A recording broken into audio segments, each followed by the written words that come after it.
Welcome to the TPN YouTube channel. It is now 8 o'clock on the 17th of August. With me tonight in studio is Cilna Steyn, the Managing Director of SSLR Inc, the drafting attorneys of the TPN Residential Lease Pack, the Sales Pack, as well as some of the COVID-19 relief documents that we made available to clients right from the start of the lockdown regulations at absolutely no charge. Cilna, from 12 o'clock tonight, we are moving into Alert Level 2. Finally, Peter. Today, the lockdown regulations were published and we had sight of those. Actually, a bit more restrictive than we initially anticipated, which explains why we are here on a Monday evening at 8. Well, with our almost 3 hours of discussions this afternoon, what we realized is some of the provisions are obviously a lot more restrictive regarding evictions and certain rental housing issues that we'll chat to about later. But do tenants still need permits to relocate? What's the situation with vacating and entering into properties by tenants and sellers of purchases? Yes, so good news on that side, much less restrictive, no more requirements to move or relocate. So be it a tenant, somebody that purchased the property, whatever the case might be, no requirement anymore to have a permit. So even if you move across provincial lines, there is no requirement to have a permit anymore. And with the previous regulations with regards to short-term leasing, that was obviously very restrictively interpreted and restrictively drafted. What is the current situation with short-term accommodation and short-term leasing? Also, good news on short-term leasing. The restrictions around that has been changed, not completely uplifted, but short-term leasing are definitely allowed in full, except for a little bit of a proviso there that you're not allowed to use more than 50% of the floor space. So if you have a multi-tenanted short-term rental, just make sure that you stick to the 50% floor space limitation that the lockdown level 2 regulations have now put in place. I'm so glad we've got you here tonight because evictions in South Africa, yes, the expert, and we'll say that. Cilna, with regards to evictions, what's the current situation with the Alert Level 2 regulations? What are we seeing in the regs?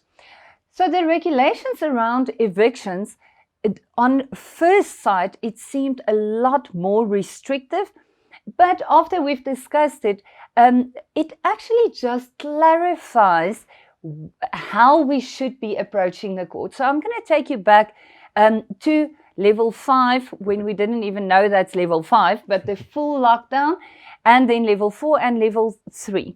So initially there was a full prohibition on evictions.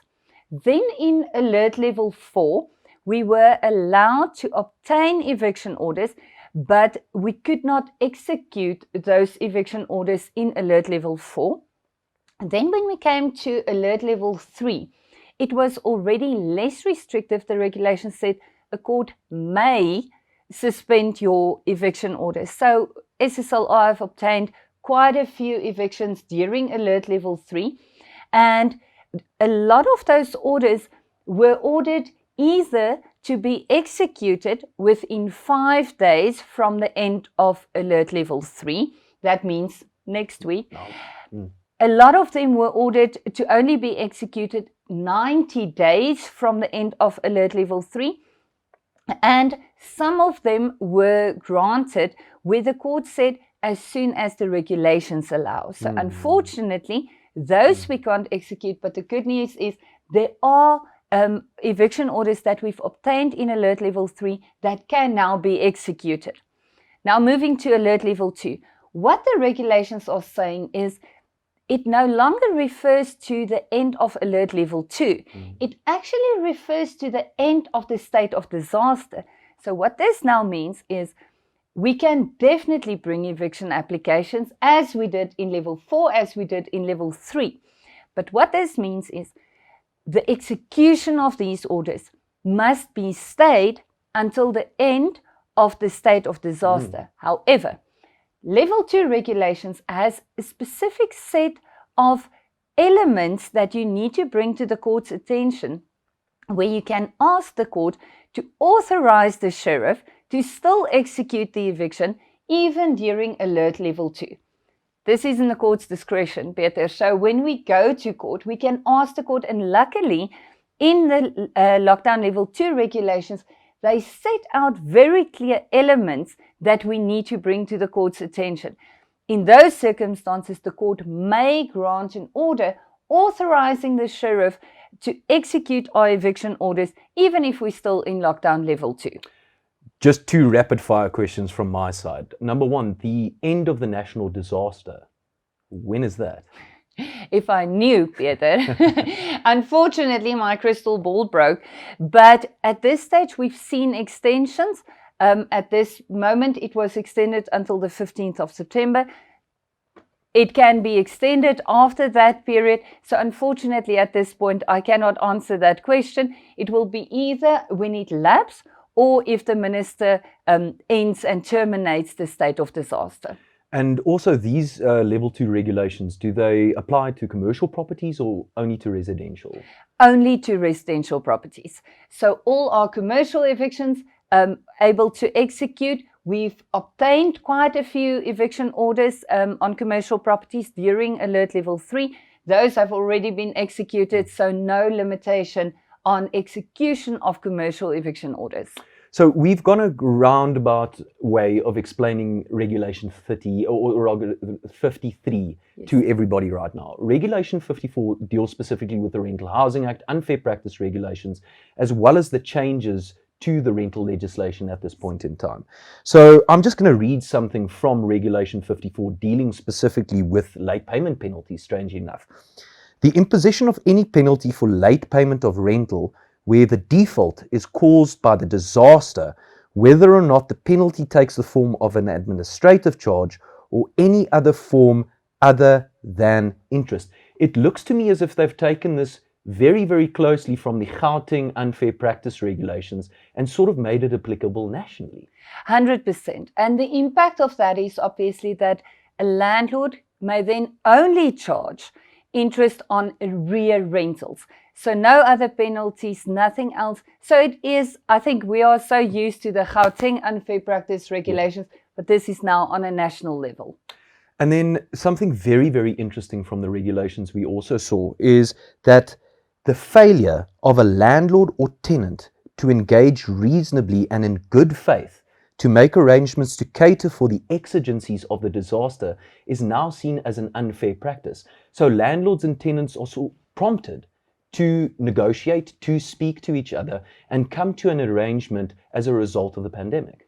Yes, and what I find interesting is this is the conversation we've been having since the declaration of the state of disaster. This is the reason why we came together to draft the rent recovery pack and the agreements, because this is Ubuntu. And I've been using the term Ubuntu, and I think it's such an important conversation to have.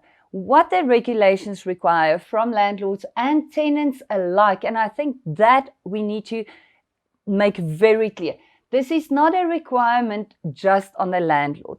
The tenant is required in terms of the regulations to also engage with the landlord in good faith and find a solution, because at this stage, landlords and tenants are suffering as a result of the lockdown and as a result of COVID-19 to a point where people are struggling financially, and the regulations require meaningful engagement in good faith. And this is in the true spirit of Ubuntu. And this is why the Rent Recovery Pack has been such a success, because it allows landlords and tenants to not just negotiate in good faith, but to record it in a proper manner to be utilized at a later stage if it's necessary. Now, you've alluded a little bit to the Rental Recovery Pack. Remember, to all our clients, that is available free of charge from the TPN shop. You can go download that right now if you'd like to. Cilna, you've drafted a new document for us as part of the Rental Recovery Pack. What is that document? So that is fresh off the press. I've actually quickly drafted that before I came here. I'm very excited about that. That is an agreement to vacate. The reason why we brought that in is there is a lot of landlord and tenants that came to an arrangement, or where the tenant knows that he has to vacate. So in a circumstance where the landlord already cancelled the lease agreement because the tenant was in breach of the lease agreement, or in a circumstance where the tenant comes to the landlord and he says, I can't afford this rent anymore, and the parties mutually agree to a cancellation of the lease agreement, this document allows the parties now to agree to a date when the tenant will vacate. This is in line with the lockdown level 2 regulations. The regulations require landlords and tenants to come to some form of arrangement, because the truth is we don't want to be left in a position where everybody has to be evicted. Parties should come to an arrangement. It's an unfair practice for a tenant not to come to the party to find a solution in a circumstance where he can't afford the rent anymore. This document is perfect for that. And that's why we drafted the TPN rental recovery pack as a result of that, to try and get parties to agree to something that is mutually beneficial to both of the parties. Exactly. Thank you very much, Cilna. It's only a pleasure. Thank you very much for joining us tonight. Please remember you can download that rental recovery pack of documents available from the TPN shop free of charge. Have a lovely evening.